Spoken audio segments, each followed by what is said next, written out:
Hello students, good morning to all of you. I welcome you to my YouTube channel English software. आप सभी का मेरे YouTube channel English software में स्वागत है। Dear students, the topic I have chosen today is a thing of beauty. As you know that this is the chapter, this is the part of a poem that has been written by a romantic poet John Keats, who was born in 1795 and died in 1821. Let's go ahead. Let's know about the poet a little more, and then we will go back to the topic. Okay, dear students, let's know about the poet John Keats. John Keats was a British romantic poet, although trained to be a surgeon. मैं बता दूं आपको, John Keats क्या थे? British romantic poet थे। ये इन्होंने doctor की डिग्री ली थी और सर्जन भी थे। सर्जन भी जानते ही हैं आप। इसको सही माने सर्जन प्रोनाउंस करते हैं। Keats decided to devote himself wholly to poetry. Keats ने क्या किया? पूरी तरह से डिसीजन लिया कि वो अब पूरी तरह से अपने आप को पोएट्री के लिए डिवोट कर देंगे। Keats' secret, his power to sway and delight the readers, lies primarily in his gift for perceiving the world and living his moods and inspirations in terms of language. Dear students, देखिए kids का जो राज था ना, उसकी ताकत थी। To स्वे means होता है ना शासन करना, यानी राज करना। यानी उनके अंदर ये ताकत थी, एक राज था उनके अंदर, इतना पावर था कि वो लोगों के दिलों पे राज करते थे। एंड डिलाइट द रीडर्स, और लोगों को, पढ़ने वाले को डिलाइट मीन्स होता है आनंदित करते थे।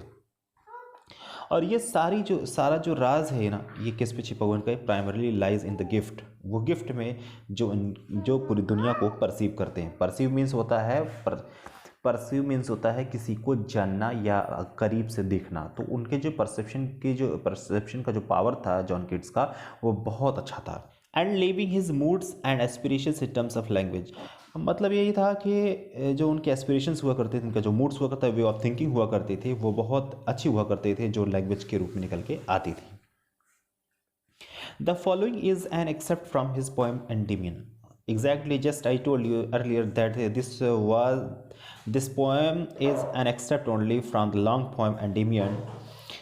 और ये एंडीमियन पोएम का एक छोटा सा टुकड़ा है, अब जिसका पूरा नाम एंडीमियन पोएटिक रोमांस। और the poem is based on a Greek legend. ये पोएम बेस्ड है ग्रीक लीजेंड पर। एक ये ग्रीस की एक कहानी है, उस पर बेस्ड है। In which Endymion a beautiful young shepherd, जिसमें एंडीमियन एक खूबसूरत सा लड़का होता है, शेफर्ड होता है। देखिए शेफर्ड वर्ड भी बताऊंगा क्या होता है। शेफर्ड मीन्स गडेरिया होता है। एंड पोएट, यहाँ पर पोएट को भी दर्शाया गया है। ऐसा लगता है कि पोएट खुद अपने बारे में बता रहा है। हु लिव्ड ऑन माउंट लेटमॉस, जो माउंट लेटमॉस पर रहता है। और had a vision of Cynthia, जो सिंथिया के बारे में एक ख्वाब देखता है। द मून गॉडेस, जो मून गॉडेस थी, यानी कि चांद की देवी थी। द एन्चेंटेड यूथ, यानी कि वो यूथ, यानी वो जवान लड़का जो पूरी तरह से मोहित हो चुका था, उसने क्या किया? रिजॉल्व किया। रिजॉल्व मीन्स होता है इरादा किया। टू सीक हर आउट, यानी कि उसकी तलाश करने के लिए। किसके? मून गॉडेस, जो सिंथिया की तलाश करने के लिए उसने इरादा कर लिया। एंड सो वांडर्ड अवे, वो फिर चल पड़ा थ्रू द फॉरेस्ट, जंगल से होते हुए, एंड डाउन अंडर द सी, और फिर सी के अंदर चला जाता है ताकि वो पा सके किसको?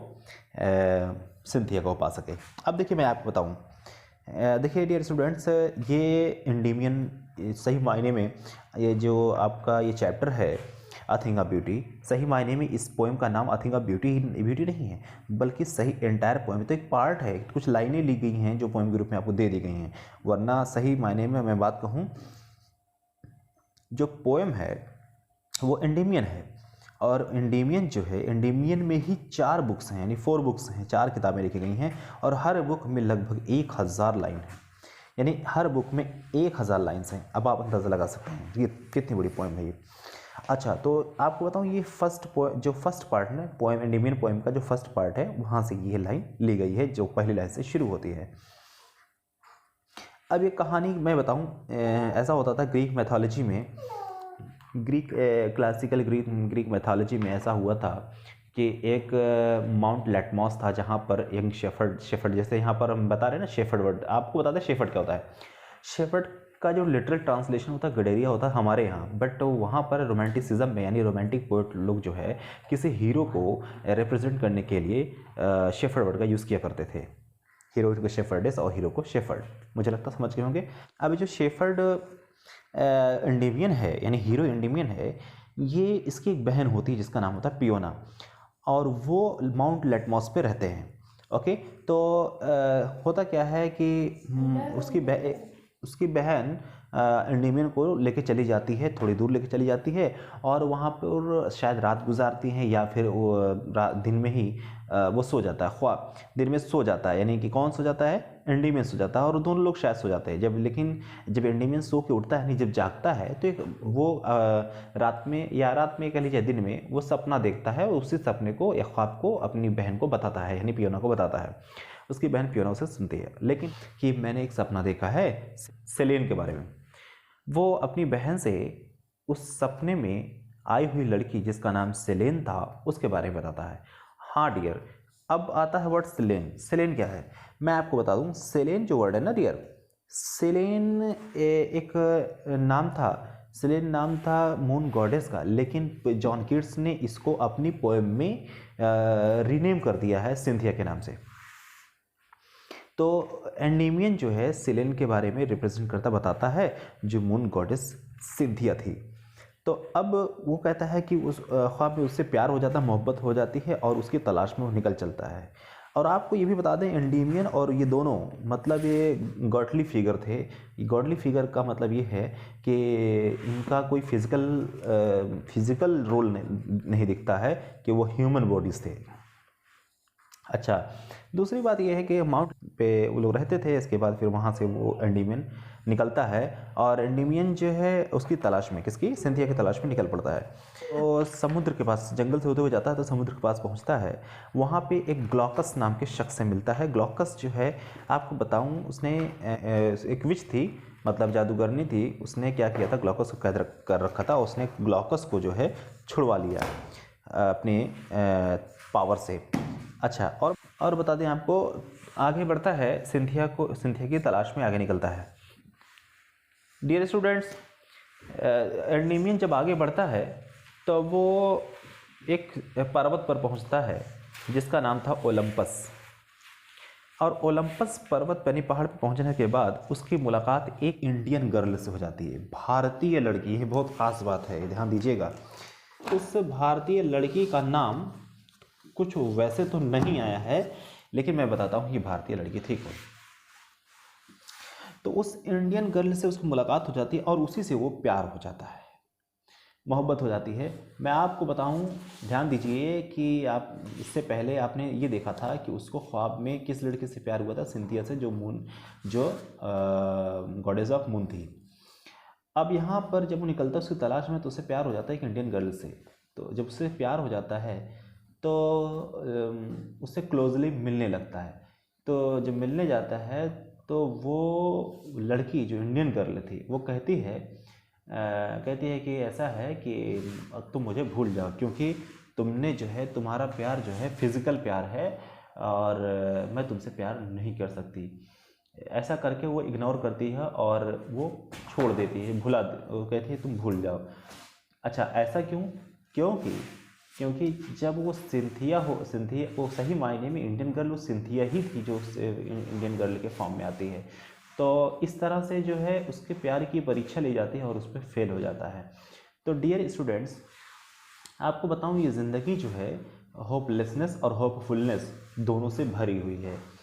तो यहाँ पर जॉन कीट्स ने अपनी ही कहानी के कुछ तथ्यों को बयान किया है, जिसमें पोएट ने खुद जो है अपनी लाइफ की एलिमेंट्स को इसमें शामिल किया है, हालांकि डायरेक्टली शो नहीं किया है। अब मैं बताऊं, अ thing of beauty is a joy for ever, जो ये लाइन है, ये पहली लाइन है। शुरुआत करते हैं अब पोएम की। देखिए, आप समझ गए होंगे ये कहानी का सार क्या है, एसेंस क्या है। और इस पोएम में होपलेसनेस और होपफुलनेस, यानी कि आशा निराशा दोनों की बात कही गई है। एक इंसान को ज़िंदगी के मायने समझने चाहिए और ज़िंदगी हर मायने में जो है ज़िंदगी के हर स्टेप्स को इंसान को एंजॉय करना चाहिए और हर हालत में, हर सूरत में इंसान को खुश रहना चाहिए। कभी भी किसी की कमी, कभी भी किसी चीज़ की अधिकता पर जो है कभी भी हमें नाज नहीं करना चाहिए, इसका हमें खामियाजा भुगतना पड़ता है। आइए चलते हैं, हम लोग पोएम की शुरुआत करते हैं। Let's get start at the poem. देखिए, बहुत प्यारी लाइन है। एक डियर स्टूडेंट, एक बात बता दें कि ये जो फर्स्ट लाइन है, I think a beauty is Joy for ever, अक्सर ये एग्जाम इंटरव्यू में पूछा जाता है। This line is usually asked in an interview. Okay, when the interview is interviewed by interviewer, this question is usually asked by taking the reference from this poem, A Thing of Beauty is Joy Forever, and the interviewee is usually asked about what the thing is which the poet talks about, that is the joy forever. Okay dear, so I will tell you in detail about these lines very cleverly and very clearly, and you will definitely understand. देखिए students, I think of beauty is a joy for ever. कोशिश करूँगा कि जल्दी भी बताऊं और आपको समझ में भी आ जाए। देखिए कहा है कि कोई भी ऐसी चीज़ हो जो ब्यूटी की हो वो जॉय होती है, यानी कि बड़ा मज़ा आता है, जॉय होता है उसमें, बड़ी खुशी मिलती है और वो भी हमेशा के लिए। डियर स्टूडेंट्स, यहाँ पोएट ने क्यों ऐसा कहना चाहा है कि अ थिंग ऑफ ब्यूटी, और ये थिंग क्या है? ब्यूटी तो आप समझ गए कि ब्यूटी के अलग अलग मायने हो सकते हैं, बट यहाँ पर वो ब्यूटी जो नेचुरल ब्यूटी है, ध्यान देंगे, जैसे पेड़ पौधे, नदियाँ, तालाब, पहाड़, ये और भी जो जिसको गॉड ने बनाया है, ऐसी जो ब्यूटी, ऐसी खूबसूरती होती है ना, बहुत ही जो है आनंददायक होती है और हमेशा के लिए आनंद देती है। आगे चलते हैं। It's loveliness increases, it will never pass into nothingness. इसकी लवलीनेस जो है ना, यानी कि इसका प्यारापन जो होता है, इसकी खूबसूरती जो होती है ना, इंक्रीजेस यानी बढ़ती जाती है। It will never pass into nothingness. देखिए पास इनटू मीन्स होता है बदल जाना, चेंज हो जाना, और किस चीज़ में? नथिंगनेस। नथिंगनेस मीन्स होता है कोई वैल्यू ना होना, यानी कि आप समझ जाइए कि जिन चीज़ों की हम बात कर रहे हैं, ऐसे खूबसूरत चीज़ों की बात कर रहे हैं, उनकी जो ब्यूटी होती है, खूबसूरती होती है, लवलीनेस जो होती है, वो बढ़ने के सिवाय घटते नहीं हैं, और कभी भी इनकी ऐसा कभी नहीं हो सकता है कि इनकी कोई वैल्यू ना हो। यानी कि ऐसी चीज़ें जो सही मायने में जो ब्यूटीफुल होती हैं, उनकी वैल्यू हमेशा रहती है। तो it will never pass into nothingness means होता है ये कभी भी नथिंगनेस में बदलती नहीं। नथिंगनेस मीन्स होता है हैविंग नो वैल्यू, यानी किसी चीज़ की कोई वैल्यू ना होना। तो ऐसे में खूबसूरती बढ़ती ही जाती है, ऐसा नहीं कि उसकी वैल्यू नहीं होती है। उम्मीद करता हूँ तो समझ में। आगे देखिए, but will keep a bower quiet for us. और याद रहे कि ये खूबसूरती जो होती है ना, जो चीज़ें होती हैं ना, ये क्या करती हैं, एक बावर हो, जैसे एग्जाम्पल के तौर पर एक बावर यानी कुंज होता है। कुंज मतलब होता है कुछ पेड़ पौधे होते हैं जो छाया देते हैं, शेड देते हैं। ये क्वाइट फॉरेस्ट बहुत शांत होते हैं हमारे लिए। एंड स्लीप, और एक नींद जो फुल ऑफ स्वीट ड्रीम्स। देखिए यहाँ पर मीठे मीठे सपनों की वो पूरी नींद जो है, जो नींद होती है ना, वो भरी होती है मीठे मीठे सपनों से। कब? जब आपको ऐसी ब्यूटी में रखा जाए, ऐसी खूबसूरत चीज़ों में रखा जाए, तो आपका आनंद बढ़ जाता है और आपको नींद भी अच्छे से आती है। और नींद भी पूरी तरह से सपनों से भरी हुई थी, और हेल्थ, आपका स्वास्थ्य भी अच्छा होता है। क्वाइट ब्रीदिंग, और सांस भी बड़े अच्छे से शांति से आप ले सकते हैं। देखिए बहुत बड़े मायने हो जाते हैं, इसको एक्सप्लेन करने में काफ़ी वक्त लग सकता है, बट मैं आपको बताऊं कि इसका आपको हिंदी भी समझना है और इसकी मानी भी समझना है, तो कम टाइम में ज़्यादा कोशिश कर रहा हूँ। आगे लेते हैं line. Therefore on every morrow are we breathing. Every morrow means होता है, वैसे डे होता है, बट यहाँ पर मॉर्निंग लिया गया है, यानी इसीलिए हम हर सुबह क्या करते हैं, रीद करते हैं। रीद मीन्स होता है माला बनाने को, यानी फूलों की माला बनाने को या गूंथने को हम रीद कहते हैं। और क्या गूंथ रहे हैं, अब क्या बना रहे हैं, अब flowery band. Flowery band means होता है एक पट्टी होती है जो फ्लावर से बनती है, फूलों की बना रहे हैं, वो फ्लावरी बैंड है। To bind us to earth, ताकि हम अर्थ से बंधे रहें, यानी जुड़े रहें, यानी कि हमारा कनेक्शन अर्थ से जुड़ा रहे। हम ऐसी माला बना रहे, खुशबू वाले फूलों की माला बना रहे, ताकि हम अर्थ से जुड़े रहें, क्योंकि हमें बड़ा सुकून मिलता है ऐसी जगहों पर। स्पाइट, अब देखिए आगे, स्पाइट ऑफ, अभी यहाँ पर कंट्रास्ट है थोड़ा सा। Spite of despondence of the inhuman dearth of noble natures of the gloomy days of all the unhealthy and over darkened ways made for our searching. Yes, in spite of all. देखें यहाँ लिखा है spite of डिस्पोर्ड। Spite means क्या होता है, malicious feeling को spite कहते हैं, और डिस्पोंडेंस मीन्स होता है डिजेक्शन, निराशा। देखिए एक इंसान की लाइफ में क्या होता है, निराशा ही निराशा होती है, और जब मैलिशियस फीलिंग इंसान होता है, और इसके अलावा क्या होता है, of the inhuman dearth. Inhuman means होता है कि working that is not human, यानी कि ऐसा वर्क करना, ऐसा काम करना जो ह्यूमन नहीं हो, यानी कि मानवीय ना हो, अमानवीय, जैसे कहते हैं इंसानियत ना होना। तो ऐसे लोगों में ये कमी पाई जाती है। इनह्यूमन डर्थ, डर्थ मीन्स होता है लैक, यानी कमी। तो लोगों में जो है इंसानियत की कमी पाई जाती है। और ऑफ नॉबल नेचर्स, और ऐसे लोग जो जिनमें नॉबल नेचर्स की कमी होती है, यानी कि those persons who don't have noble natures, यानी कि उनका कंडक्ट बिहेवियर नॉबल श्रेष्ठ या अच्छा नहीं होता है। और ऑफ द ग्लूमी डेज, और ऐसे लोग जो उदासी भरी जिंदगी गुजारते हैं, यानी कि उनका दिन पूरी तरह से उदास होता है। और फिर आगे, of all the unhealthy and over darkened ways, definitely.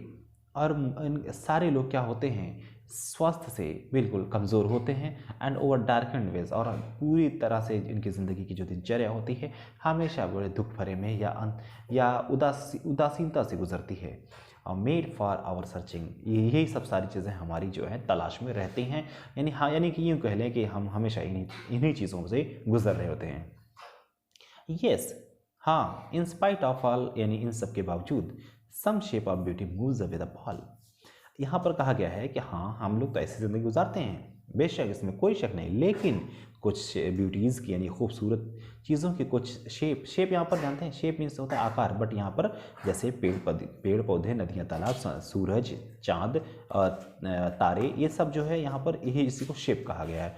तो यानी खूबसूरत चीज़ों का उनमें से कोई एक शेप क्या करता है, आपके पॉल मीन्स क्या होता है, पर्दा, उस पर्दे को हटा देता है। मतलब मीन्स क्या है, पर्दा मीन्स कौन सा है, यानी कि जो ऐसा पर्दा जो आपके दुख को क्रिएट किए हुए है, यानी कि सैडेंड पॉल, यानी दुख नाम का जो पर्दा आपके ज़िंदगी में लगा हुआ उसको हटा देती है। वो कौन सी चीज़ हटा देती है, यानी कि सम शेप ऑफ ब्यूटी। उम्मीद करता हूँ ये समझ गए होंगे।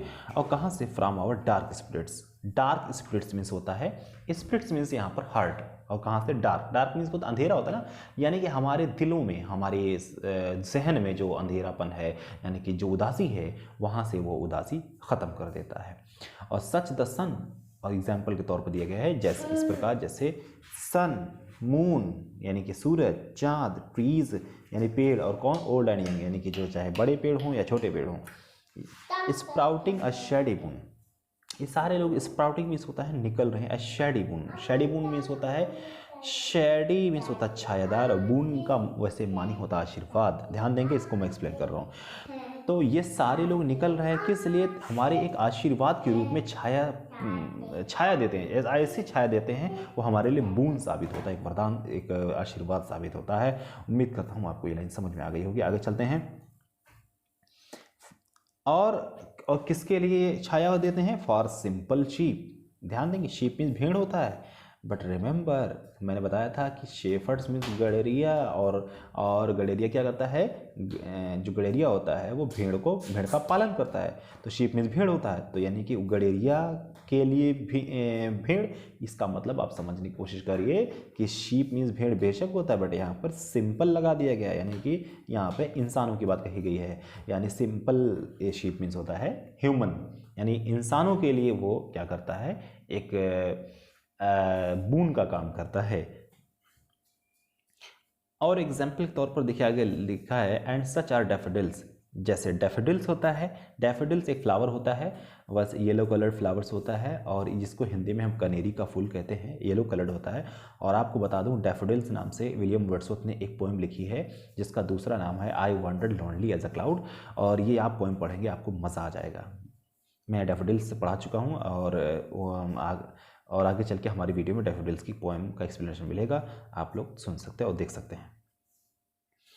सच are daffodils with green world they live in, यानी कि ग्रीन वर्ल्ड मीन्स क्या होता है, हर तरफ ग्रीनरी होती है, फूल पत्तियां जो होती हैं उनकी ना, और फूल तो पीले कलर का होता है, लेकिन जो पत्तियां और झाड़ियां जो होती हैं आसपास में, उनके अंदर जहाँ पे वो रहते हैं, डैफोडिल्स रहते हैं, and clear reels that for themselves a cooling covered make against the hot season. बहुत गजब की बात कही गई है कि जो क्लियर रिल्स, क्लियर मीन्स होता है ट्रांसपेरेंट और क्लीन यानी साफ, और रिल्स मीन्स क्या होता है, रिल्स मीन्स होता है स्ट्रीम्स, स्ट्रीम्स मीन्स होता है नदी, यानी कि जो साफ और ट्रांसपेरेंट नदी है ना, ये नदियाँ है ना, वो अपने आप के लिए, दैट फॉर देमसेल्व्स मीन्स होता है अपने आप के लिए क्या करते हैं, कूलिंग कवर्ड मेक, यानी मेक मीन्स बनाते हैं, और कूलिंग कवर्ड, ये कवर्ड मीन्स होता है कवर, ये अपने आप को कवर करते हैं ठंडा रखने के लिए, किससे, against the hot season, against the hot season, यानी कि सूरज की गर्मी से, यानी उसकी तपिश से बचने के लिए कवर्ड बनाती हैं। और द मिड फॉरेस्ट ब्रेक, अच्छा ये कैसे, अपने ऊपर फर्न ला करके, फर्न मीन्स होता है क्या, अपने ऊपर छोटी छोटी झाड़ियाँ उगा करके। तो द मिड फॉरेस्ट ब्रेक, जो जो मिड फॉरेस्ट है ना, यानी कि जो घने जंगल बीचों बीच जो फॉरेस्ट की बात कही गई है, ये क्या करते हैं, ब्रैक यानी कि फर्न होते हैं। जो छोटे, यहाँ ब्रैक मीन्स होता है ना कि झाड़ियों, छोटे छोटे फ्लावर्स के झाड़ियों का जो गुच्छा होता है, यानी कि समूह होता है, उसी को ब्रेक कहते हैं। तो रिच विद स्प्रिंकलिंग ऑफ, यहाँ पर कहा है कि मिड फॉरेस्ट ब्रेक जो रिच हैं with sprinkling of fair musk rose blooms. अच्छा, ये जो झाड़ियाँ मैंने बताया कि छोटे छोटे फूल होते हैं, झाड़ियाँ होती हैं, गुच्छा समूह को हम कहते हैं ब्रेक कहते हैं।